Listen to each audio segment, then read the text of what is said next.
인사 나누기 전에 제가 숙제 검사는 아니고요. 한번 좀 또 요한계시록을 나는 이번 주 중에 한 번 읽었다 아시는 분들은 한번 자랑스럽게 한번 손을 한번 들어주시기 바랍니다. 조금 떨어지시긴 했지만 그래도 이렇게 많은 분들이 성경 읽으셨네요. 박수 한번 하겠습니다. 네, 감사합니다. 우리 옆에 분들하고 반갑게 이렇게 인사 한번 나누겠습니다. 계시록을 열심히 읽읍시다. 인사 한번 하겠습니다. 마이크 소리 조금만 좀 줄여주세요. 예. 여러분들에게 한 가지 좀 질문을 드리겠는데요. 이 세상에는 적이 두 종류의 적이 있는 것 같습니다. 어떤 적이 있냐면 이 외부의 적이 있습니다. 외부의 적이 있고 또 어떤 적이 있냐면 내부의 적이 있습니다. 여러분, 외부의 적은 뭘까요? 명확하게 그 사람에 대해서 반대하거나 아주 강력하게 의견을 피력을 하는 그러한 세력들이 외부의 적이죠. 외부의 적은 너무나도 분명히 딱 드러납니다. 그런데 내부의 적이 또 있습니다. 내부의 적은 잘 드러나지가 않아요. 그래서 내부의 적을 뭐라고도 얘기하냐면 엑스맨이라고 합니다. 엑스맨. 그냥 우리 편인 것 같은데 마지막에 이상하게 말을 거둔다든가, 이게 좀 뭔가가 조금 계속 우리 편이기는 한데 이상한 쪽으로 흘러가는 것, 그래서 오히려 나를 곤경에 빠뜨리는 이러한 내부의 적이 또 있다는 것이죠. 여러분, 외부의 적이 무서울까요? 내부의 적이 무서울까요? 둘 다 무섭습니다. 둘 다 무섭긴 합니다. 근데 이제 저도 생각해봐도 이 내부의 적은 이게 잘 드러나지도 않고 긴가민가한 그런 부분이 있기 때문에 참 쉽지 않은 것이다, 이러한 생각이 듭니다. 오늘 우리가 읽어본 버가모 교회라는 교회를 우리가 좀 살펴보려고 하는데요.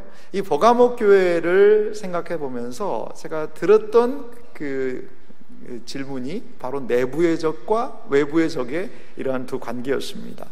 버가모 교회, 이 교회에 대하여서 우리 주님은 과연 무엇을 말씀하시는지 오늘 말씀을 통하여 살펴보기를 원합니다.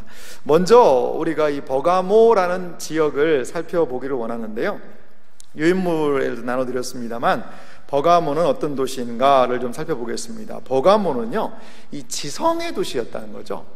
지성적인 것들이 풍성한 도시였는데 이 버가모에 도서관이 있었다는데요.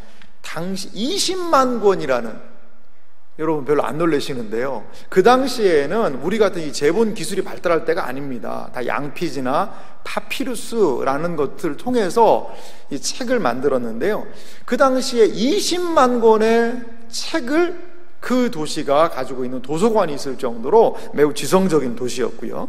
그리고 이 버가모는요, 아시아의 주도적인 종교 중심지였다는 것이죠. 그래서 신전들이 있었는데 어떤 신전이 있었냐면 제우스, 아테네, 디오니소스, 아스클레피오스라는 이 히랍의 신들의 신전이 가득 차 있었고요. 또 하나가 있었습니다. 어떤 거냐면 황제들을 섬기는 신전도 있었어요. 아우구스투스, 트라이안, 세베루스 등 이러한 황제들을 섬기는 이러한 신전들도 가득 있었다는 것이죠. 그래서 이 도시는요, 아테네 신을 섬기는 중심 도시요, 또한 황제 숭배의 중심지가 되었습니다. 황제 숭배 때문에 이 버가모의 많은 그리스도인들은 고통을 당했던 것 같습니다. 지난번에 살펴봤던 서머학교회도 우리가 살펴봤지 않습니까? 이 폴리갑이라는 목사님이 순교할 정도로 그렇게 박해가 심했는데 이곳에서도 황제 숭배와 더불어서 황제 숭배를 하지 않는 그리스도인들에 대한 어려움이 존재했을 것을 우리가 생각할 수 있습니다. 세 번째 보니까요, 버가모는 그럼 어떤 데냐? 지금으로 말하면 많은 문화적인 혜택을 누리며 살아가는 무슨 도시라는 거죠?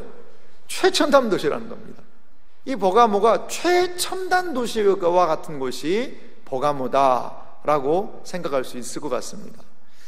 자, 이렇게 버가모 풍부함이 있었고 지성이 있었지만 문화적인 부분에서의 역량이 충만했지만 또 이방신들을 가득히 섬기는 우상 숭배가 만연한 그런 지역이었던 것을 우리는 알 수 있습니다. 그러면 버가모 교회는 어떠한 상황에 놓여 있었을까요? 우리 본문 13절 말씀을 좀 같이 한번 읽어볼까요? 13절 말씀 다시 한번 읽었지만 같이 읽겠습니다. 내가 어디에 사는지를 내가 아노니 거기는 사탄의 권자가 있는 데라. 내가 내 이름을 굳게 잡아서 내 충성된 증인 안디바가 너희 가운데 곧 사탄이 사는 곳에서 죽임을 당할 때에도 나를 믿는 믿음을 저버리지 아니하였도다. 여기 한 단어가 등장을 하는데요, 13절에 우리 주님 이렇게 얘기하시죠. 내가 어디에 사는지를 내가 아노니. 우리 주님이요, 이 버가모 성도들이 사는 데를 아신대요. 우리 식으로 얘기하면 너 몇 번지에 살고 있지? 이렇게 얘기하듯이 너 그 아파트 몇 동 몇 호에 거기 살고 있지? 라고 알고 있듯이 우리 주님이 버가모 교회가 속해 있는 그곳의 상황, 형편을 어떠신다는 거예요? 아신다는 것입니다. 상당히 저도 이 말씀을 깊이 묵상하면서 이게 은혜가 되더라는 거죠. 아이고, 내 상황을 누가 알겠어? 아이고, 내 속 끓이는 이 상황 누가 알아? 누가 알아요? 누가 아실까요? 남편이요? 아내가요? 자식이요? 친구가요? 아니요, 다 몰라줍니다. 주님은 아실 거예요. 정말 주님 아실 거예요. 지금 버가모 교회가 당면한 이 상황을 주님은 내가 안다, 이렇게 이야기를 하고 계세요. 그러면 이들이 놓인 상황은 무엇입니까? 사탄의 권좌가 있는 곳이다 라고 이야기하고 있습니다. 자, 사탄의 권좌가 있는다고 얘기하는데요, 권좌는요 특별한 권세와 왕적인 통치를 상징합니다. 그런데 이 버가모라는 지역은 사탄의 권좌가 있는 것이죠. 자, 두 번째 2번을 읽으면 이 의미를 좀 더 이해할 수 있습니다. 2번 제가 읽어볼게요. 버가모 중심에 위치한 제우스의 제단은 웅장한 규모로 도시를 지배했습니다. 사람들은요 제우스를 구원자로 불렀습니다.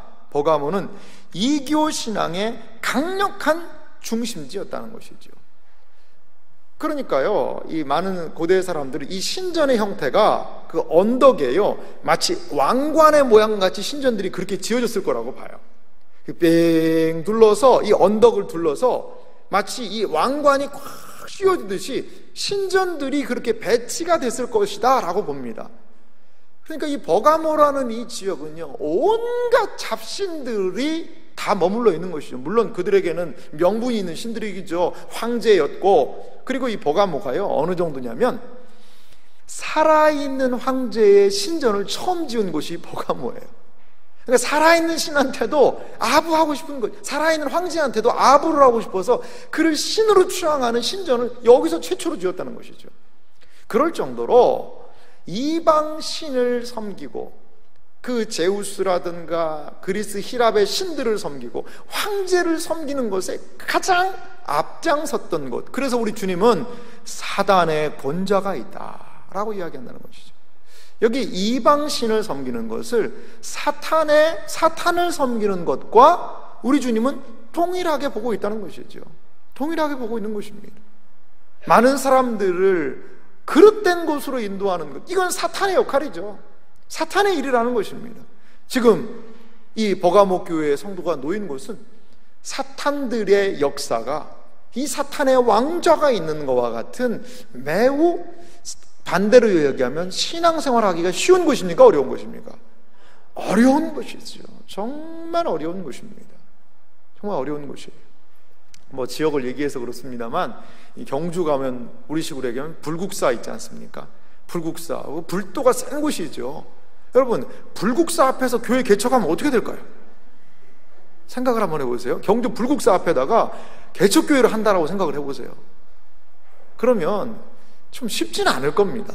쉽지는. 근데 이 버가모 교회의 성도가 신앙생활하는 게 그런 약간 비유를 들자면 이렇게도 비유할 수가 있는 것이죠. 이방신을 그렇게 제사하고 예배하고 경배하는 그 중심에서 이들이요 지금 믿음 생활하고 있는 거예요. 신앙생활하고 있는 것입니다.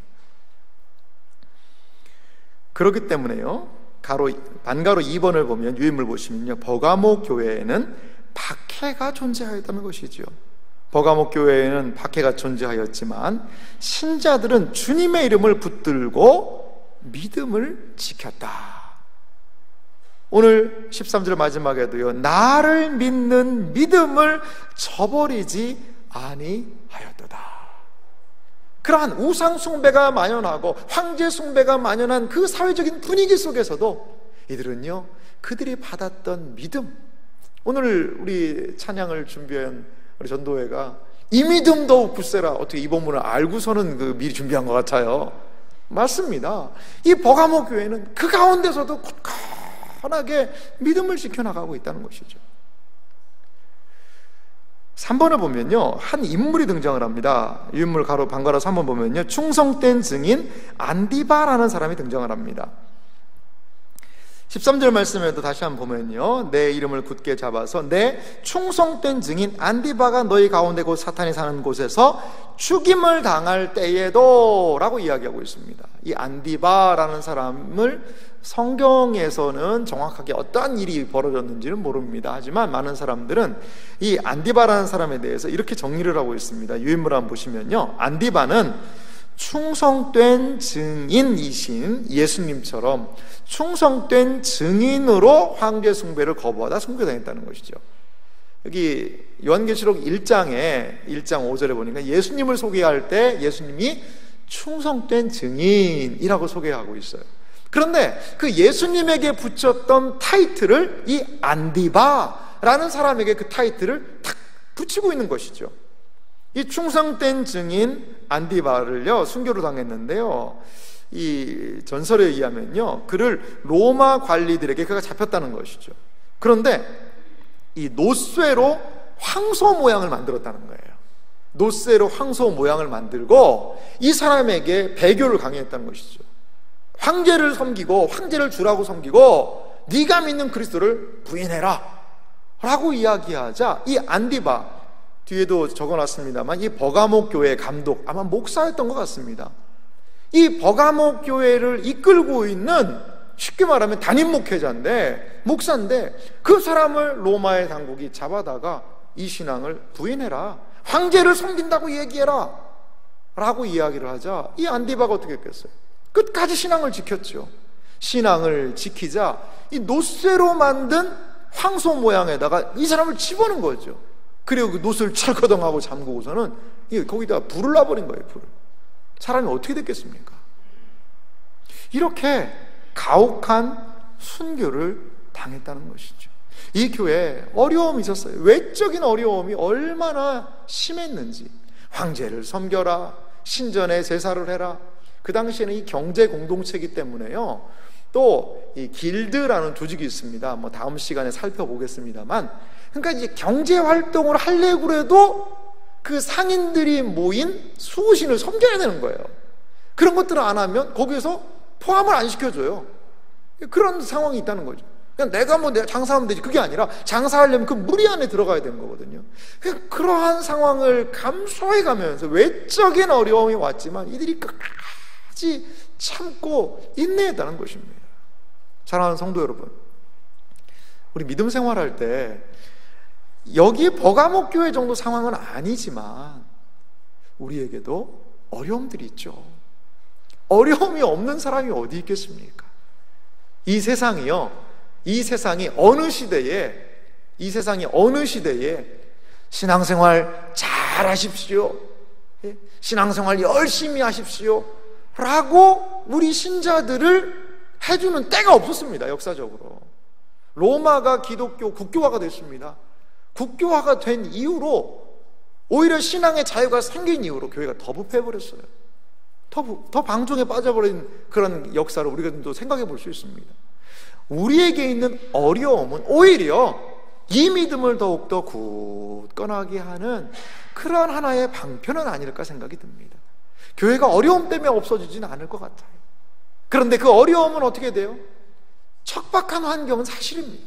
사실이에요. 하지만 그 어려움을 이겨나갈 때 더욱더 거기에서 하나님의 놀라운 은혜의 역사가 나타나게 될 줄 믿습니다. 우리 주님의 모습도 그걸 보여주지 않으세요? 예수님이 갈보리 십자가를 지신 것을 생각해 보시기 바랍니다. 그 갈보리 십자가에 외적인 큰 고통, 어려움이 있으셨죠. 하지만 우리 주님 끝까지 그 갈보리의 십자가에서 그 언덕을, 골고다의 언덕을 걸어가면서 그 모든 고통을 이겨내셨습니다.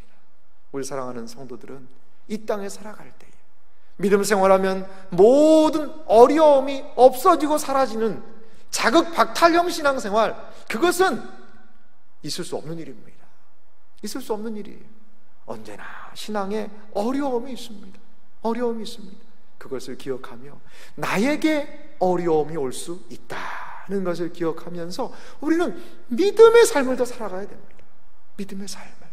지금 오늘 보여주고 있는 이 버가모 교회의 상황, 충성된 증인 안디바와 같이, 그리고 박해의 상황에서도 사탄의 권자가 있지만 이들은 끝까지 믿음을 지켰던 것을 우리는 볼 수가 있습니다. 그런데요, 이러한 아름다운 교회였지만요, 주님께서는 이 교회에 대한 책망을 하시는 것을 볼 수가 있습니다. 어떠한 부분에서 이 버가모 교회가 주님께 책망을 받는지 2장 14절 말씀을 제가 한번 읽어보겠습니다. 그러나 내게 두어 가지 책망할 것이 있나니 거기 내게 발람의 교훈을 지키는 자들이 있도다. 발람이 발락을 가르쳐 이스라엘 자손 앞에 걸림돌을 놓아 우상의 제물을 먹게 하였고 또 행음하게 하였느니라. 오늘 버가모 교회를 이야기하면서 갑자기 민수기에 있었던 발람의 이야기를 합니다. 이제 발람 선지자라는 이야기를 하죠. 이 발람에 대한 이야기가 등장을 하는데요, 유인물 한번 보시면요, 가로 1번에 보니까요, 발람은 민수기 22장에서 24장에 모압왕 발락에게 이스라엘을 저주해달라는 부탁을 받은 이방 선지자였다는 거죠. 두 번째를 보면요, 발람은 저주 대신 이스라엘 백성에게 복을 빌었습니다. 하나님이 막 저주를 못하게 하셨지 않습니까? 그런데요, 이 민수기 이제 발람의 기사가 딱 마치고 25장에 들어가 보면 이러한 이야기가 있습니다. 제가 자막을 준비했는데 한번 보시겠습니까? 성경 말씀 보면 제가 읽겠습니다. 이스라엘이 시딤에 머물러 있더니 그 백성이 모압 여자들과 음행하기를 시작하니라. 그 여자들이 자기 신들에게 제사할 때 이스라엘 백성을 청함에 백성이 먹고 그들의 신들에게 절함으로 이스라엘이 바알볼에게 가담한지라. 여호와께서 이스라엘에게 진노하시니라. 사실 이 바알볼 사건, 부올 사건인데요, 여기에 발람 이야기는 나오진 않습니다. 발람이 뭐 이렇게 했다더라, 그 이야기는 나오지는 않아요. 민수기 25장에는 안 나오는데요, 민수기 31장을 보면 이 바알부올의 사건의 배후가 발람이라는 것을 알 수가 있습니다. 자, 민수기 31장 16절은 자막 준비했으니까 같이 한번 읽어볼까요? 같이 읽겠습니다. 보라, 이들이 발람의 꾀를 따라 이스라엘 자손을 부올의 사건에서 여호와 앞에 범죄하게 하여 여호와의 회중 가운데에 연병이 일어나게 하였느니라. 여기에 발람의 꾀라고 이야기하고 있습니다. 그러니까 발람 선지자의 꾀 때문에 바알부올의 사건이 있었다는 것이죠. 발람이 그 전부의 이야기는 알 수 없지만 아마도 하나님께서 강력하게 막으셔서 이스라엘 백성을 저주하는 대신 축복합니다. 그런데 이 사람이 마지막에 아마도 발락에게 한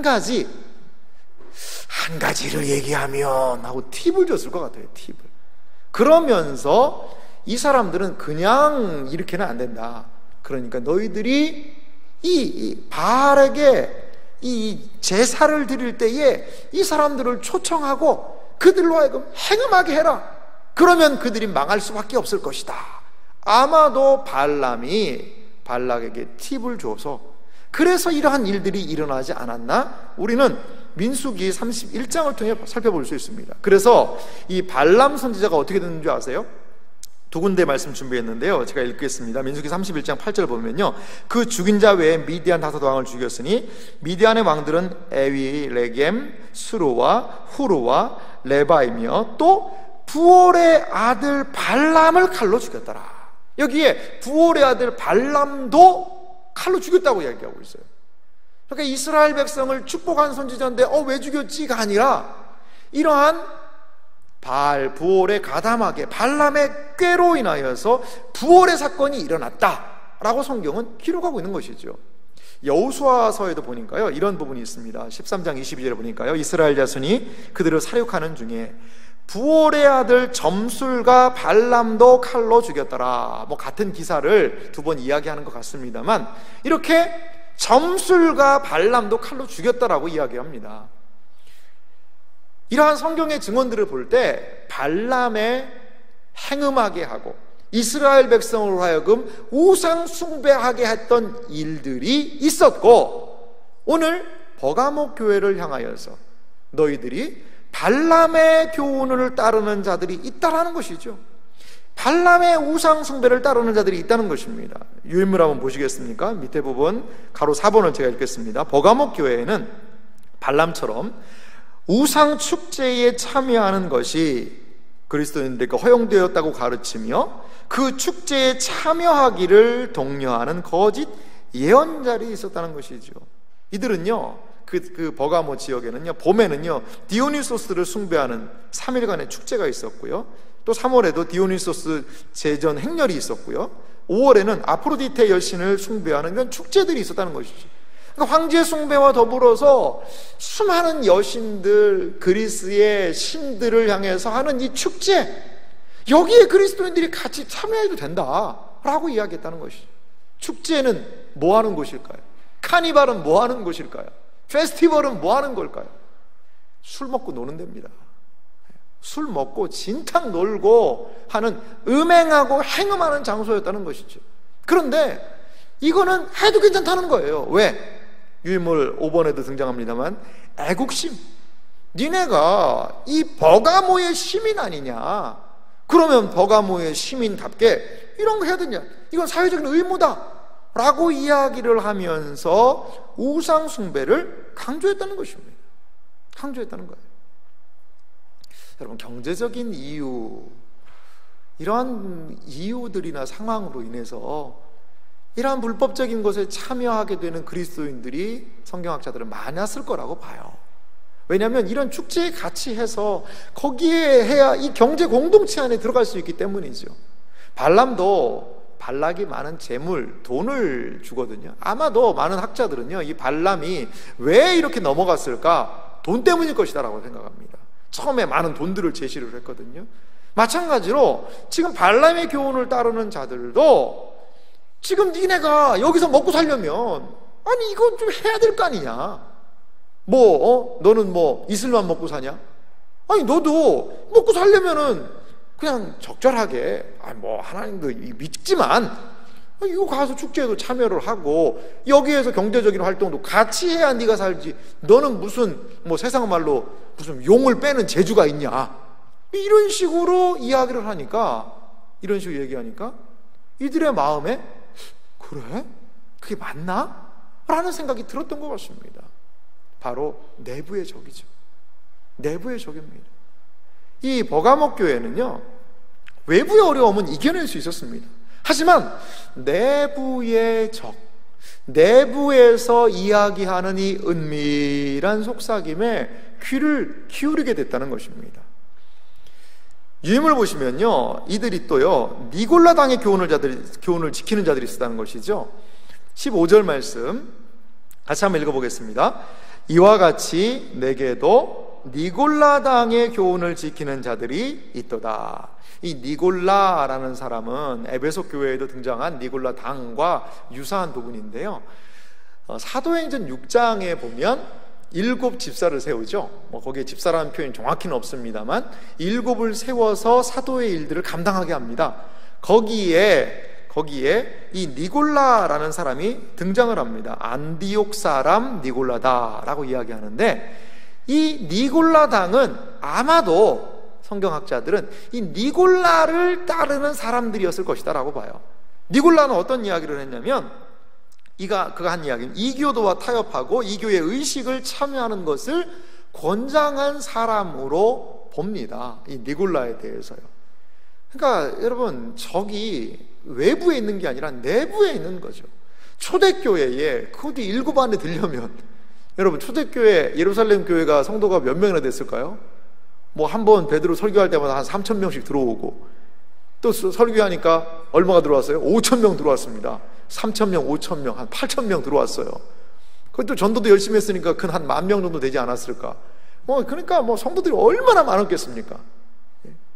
예루살렘 교회 참 베드로 대단하신 것 같아요. 한 번 설교할 때 5,000명이 오르면 그런 일이 있을까 정말. 그런데 거기에서 몇 번에 들은 거예요? 7번에 든 겁니다. 7번에. 그러니 얼마나 열심히 특심인 사람이었겠습니까? 그런데 그가 그릇되게 행하였고 나중에 니골라 당이라는 이름표를 달고 다니는 것이죠. 많은 사람들은 그 사도행전에 등장하는 니골라가 아닐 수도 있다라고 이야기하는데, 또 일부의 많은 사람들은 이건 그 니고다가 맞을 것이다 이렇게 보고 있습니다. 여기에도 왜냐하면 이 교회가 니골라의 사상을 받아들이거든요. 그러니까 이것은 이 니골라가 교회 밖에 있는 사람이 아니라 교회 안에 있는 사람이었고, 그리고 얼마나 편안한 신앙생활을 지금 추구하고 있는 겁니까? 니네 그렇게 힘들 필요 없다는 거죠. 이방신들 때문에 문제에 너무 골머리 속지 말고 그냥 먹고 즐기고 교회도 가고 이렇게 하라는 것이죠. 여러분 어디서 많이 듣던 이야기 같지 않습니까? 먹고 즐기고 교회도 가고. 어디서 들었어요 여러분 이런 이야기를? 세상이 그런 이야기 많이 하죠. 그냥 먹고 즐기면서도, 그리고 우리의 내면의 은밀한 가운데서도 이러한 것에 상당히 구미가 땡기는 게 우리 인간의 본성인 것 같습니다. 자, 거기 한번 내용을, 니골라당에 대한 이야기를 유인물 한번 읽으면서 설명 한번 드릴게요. 1번을 보면 니골라당의 교훈이란 이들이 한 번 얻은 구원을 강조하며 탈율법주의, 탈도덕주의적인 경향, 즉 신앙적인 방종을 가르친 것으로 보입니다. 이들은 세상에 타협하는 그리스도인들로 우상의 재물을 먹고 축제를 즐기며 행음에 동참한 것으로 보인다는 것이죠. 여러분, 이게요, 저는 오늘 버가모 교회의 모습에서 현대교회의 모습을 좀 많이 보게 되는 것 같습니다. 우리 현대교회에 너무나도 하나님의 말씀을 희석하고 있습니다. 다른 종교에 대해서 제가 폄하를 하는 건 아닌데요, 가톨릭, 천주교가 보면 제가 볼 때는 자기 논리에 자기 모순이 천주교 안에는 있습니다. 어떤 자기 모순이 있냐면요, 이제 천주교가 처음에 우리나라에 들어올 때 천주교가 들어올 때 그 사람들이 이제 신앙생활하다 돌아가신 분들이 계시거든요. 순교자들, 그분들을 성인으로 추대를 했습니다. 그래서 지금 양화진에 가면 양화진의 그 절두산, 정확하면 그냥 잠두봉이라고 하더라고요. 거기에서 천주교인들을 엄청나게 목을 베서 죽였다는 거죠. 그러니까 거기에 산 이름이 절두산이에요. 절두, 머리를 자른 산이라는 거죠. 제가 이제 사역하던 교회가 그 근처에 있어서 제가 가봤는데 참 공교롭게도 거기 그 절두산에는 그 절두 한강 쪽 가까이는 거기가 천주교 가톨릭의 성지입니다. 그리고요, 그 바로 옆은 뭐가 있는 줄 아세요? 우리나라 선교사님들의 묘역이 있어요. 거기에 언더우드 선교사님, 아펜젤러 선교사님 묘역도 있어요. 공교롭게도 구교와 신교의 그런 중요한 부분이 거기 다 있습니다. 왜 그랬냐 보니까 그 당시에 그 사람을 여러분 처형하는 장소가 성 안에서 죽이고 싶겠어요? 예수님이 어디서 죽으셨습니까? 성 밖에서 골고다, 골짜기에서 그냥 가서 죽인 거죠.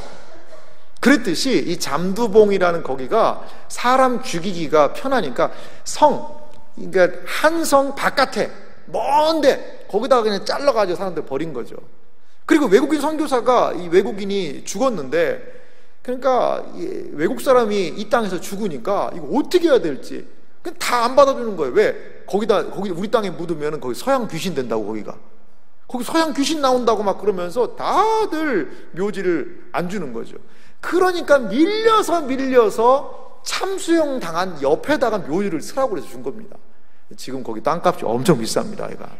거기가 합정역 있고 홍대 있고 그런 데라 뭐 거기가 엄청나게 발전을 했죠. 그 옆에 이제 상암 월드컵 경기장도 있어서 뭐 거기가 번화한 곳입니다만 예전에는 그랬다는 것이죠. 그런데요, 그 가톨릭 신자들이 죽은 이유가 있습니다.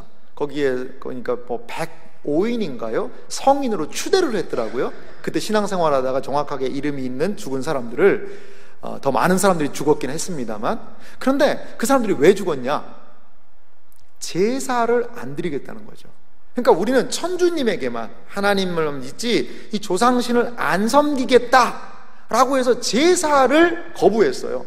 그러니까 이런 유교를 섬기는 그 당시의 사람들이 이런 조상도 모르는 놈들이 있냐, 그러고서 죽여버린 거거든요. 그러니까 제사를 안 드려서 그들이 순교를 했어요.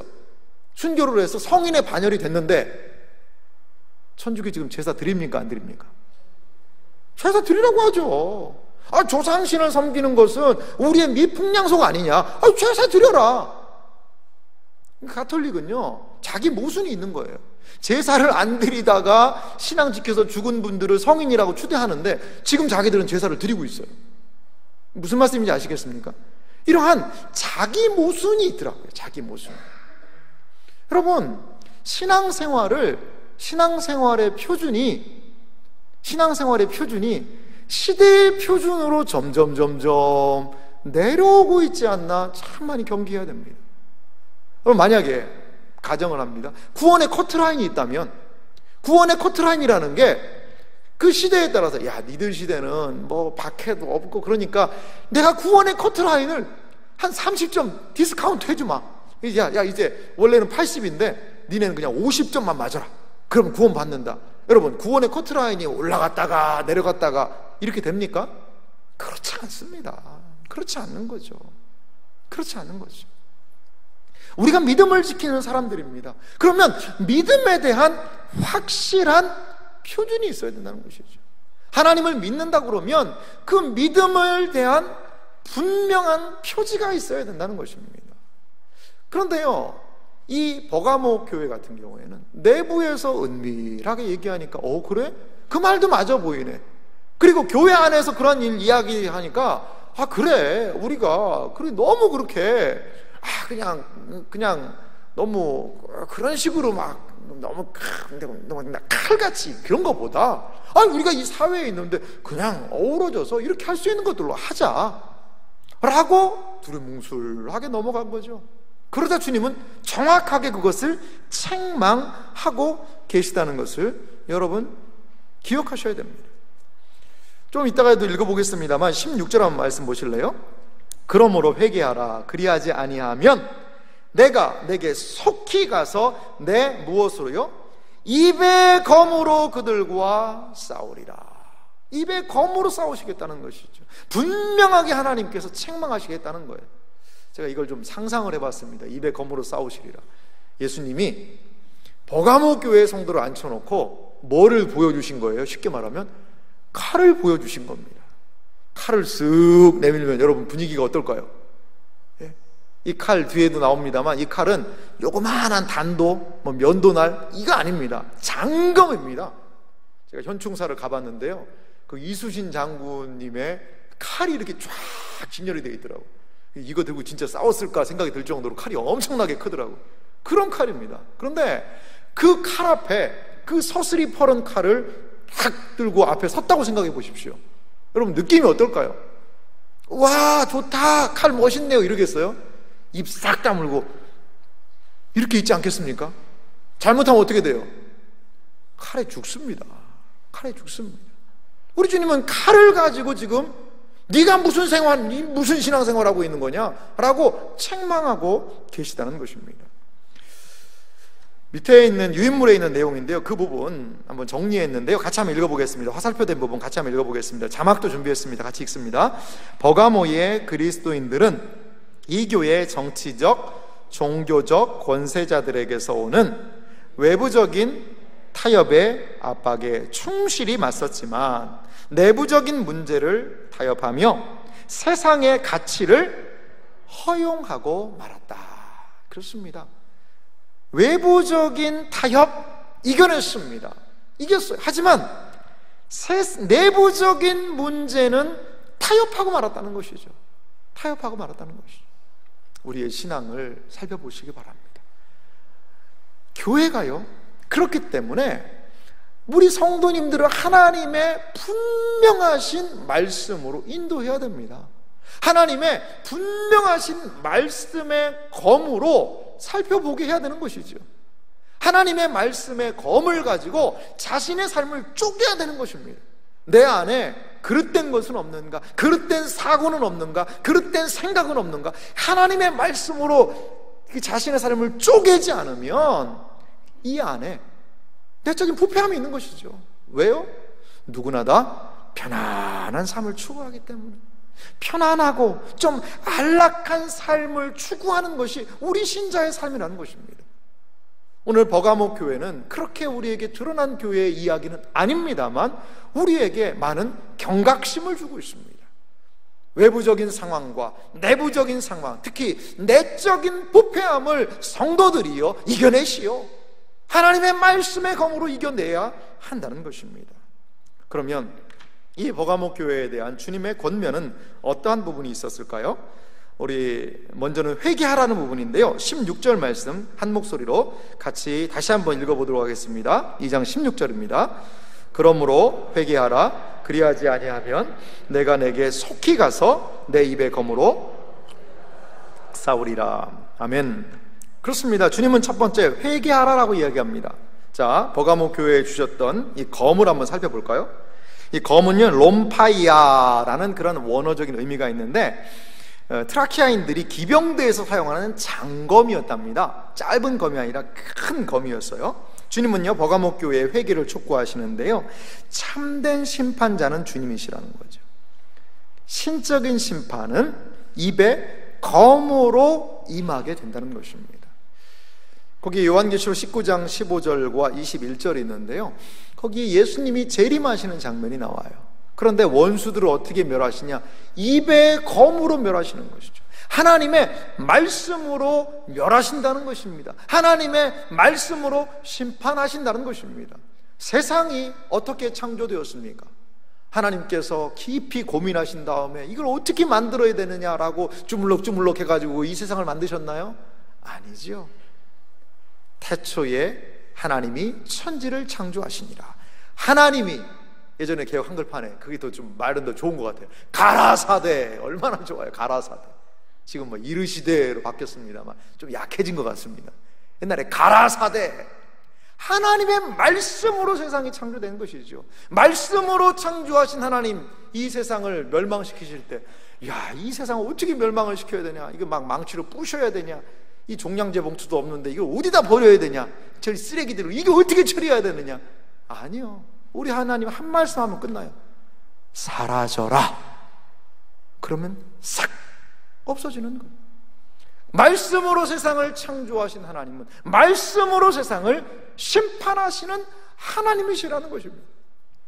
이 입의 검이라는 것은 그래서 하나님의 말씀에 분명한 심판을 의미한다는 것입니다.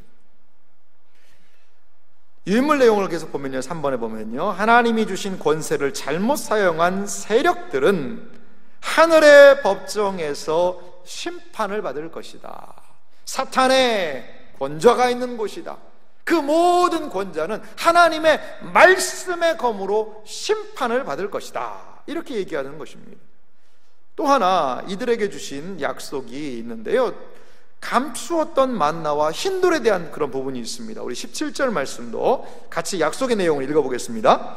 귀 있는 자는 성령이 교회들에게 하시는 말씀을 들을지어다. 이기는 그에게는 내가 감추었던 만나를 주고 또 흰돌을 줄 터인데 그 돌 위에 새 이름을 기록한 것이 있나니 받는 자밖에는 그 이름을 알 사람이 없느니라. 아멘. 여기 이제 세 가지가 등장을 합니다.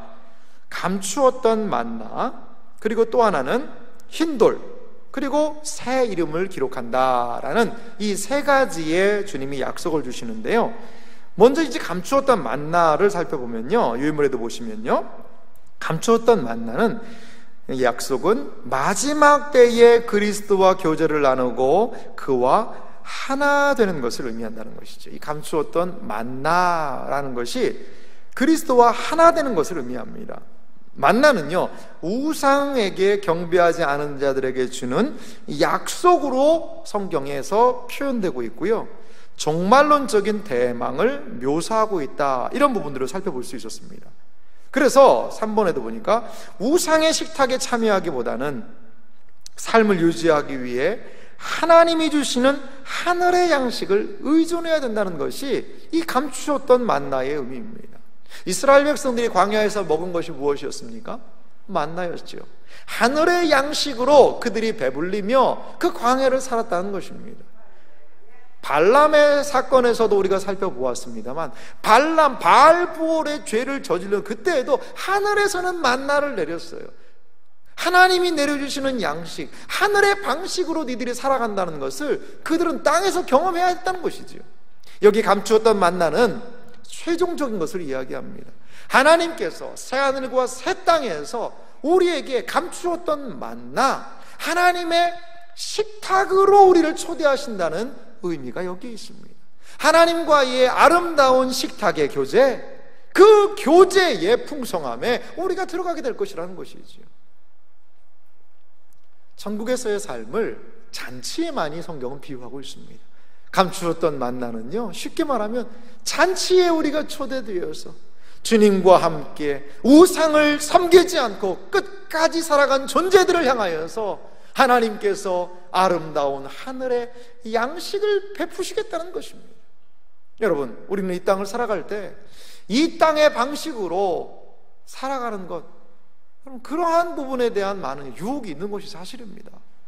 여러분, 세상하고 같이 안 살면 어떻게 이 땅 살아갈 수 있겠습니까? 맞습니다. 그렇습니다. 하지만요, 세상에 살아도 세상에 살지 않을 수가 있다는 것입니다.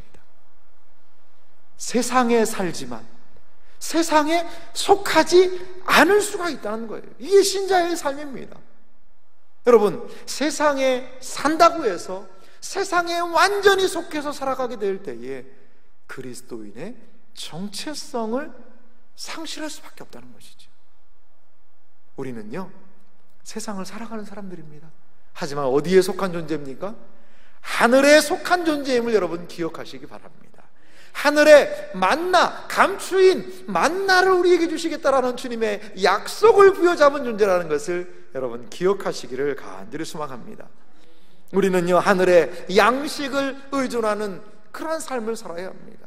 이 땅의 양식이 아니라 하늘 양식 내게 내려주소서, 넘치도록 채워주소서, 이렇게 고백하며 세상의 잔을 마시기를 거부해야 될 줄 믿습니다. 또 흰돌에 대한 의미가 있는데요, 흰돌은요, 축제에 참여하는 자들에게 부여한 이 티켓의 역할을 했다는 것이죠. 여러분, 뭐 요즘에는 자유이용권, 놀이동산 같은 데 가면 이 티켓을 주지 않습니까? 티켓을 손목에 매기도 합니다. 요거 하나 있으면요, 무슨 놀이기구든지 다 프리 패스입니다. 다 탈 수 있어요. 마치 그런 것과 같은 역할. 또 하나, 이건요, 투표용이었을 것이다, 이렇게 보는 학자들도 있습니다. 흰 돌을 넣으면 무죄, 검정 돌을 많이 넣으면 유죄. 그러니까 사람들이 모여서 시민 공개 재판을 하는 거죠. 그래서 자, 품속에 돌을 준비하시기 바랍니다. 그럼 품에서 딱 돌을 준비하는 거죠. 항아리에 돌을 넣으시기 바랍니다. 그럼 항아리에 돌을 하나씩 다 넣는 거죠. 그럼 돌을 쏴르르 쏟아보면 흰 돌 10개, 검정 돌 90개, 너는 유죄, 이런 식으로 선포를 했다는 거죠. 그러니까 하얀 돌은 무죄를 대한 선언입니다. 예수님께서 하신 말씀이 참 의미심장하지 않습니까? 흰 돌을 주겠다, 너희에게 무죄를 선언하겠다. 또 하나, 너희에게 영원한 하늘의 잔치에 참여하는 초청장을 주겠다, 초대권을 주겠다. 이러한 놀라운 약속을 하신다는 것이죠. 누구에게요? 누구에게 이러한 약속을 하십니까? 이긴 자들에게. 끝까지 주님을 순종하는 자들에게 하나님께서 나를 양식으로 배불리시며 하나님의 무지의 선언과 더불어 하나님의 천국의 잔치에 초대하는 초대권과 같은 힌도를 주겠다, 이렇게 약속하고 계시는 것이죠. 주님께서는 마지막에 또 하나의 약속을 하고 계시는데요, 그것은 무엇이냐? 새 이름입니다. 유인물도 보시면요, 고대 세계와 구약 성경에서 어떤 이의 이름, 특히 하나님의 이름을 안다는 것은요, 친밀한 관계, 그의 성품, 능력을 공유한다라는 게 있습니다. 그러니까 이름을 안다라는 것은 그 존재와 친밀함을 경험한다는 것이죠. 하나님의 구약 성경에 이름이 많이 등장합니다. 여러분들이 아시는 하나님의 이름 어떤 게 있죠?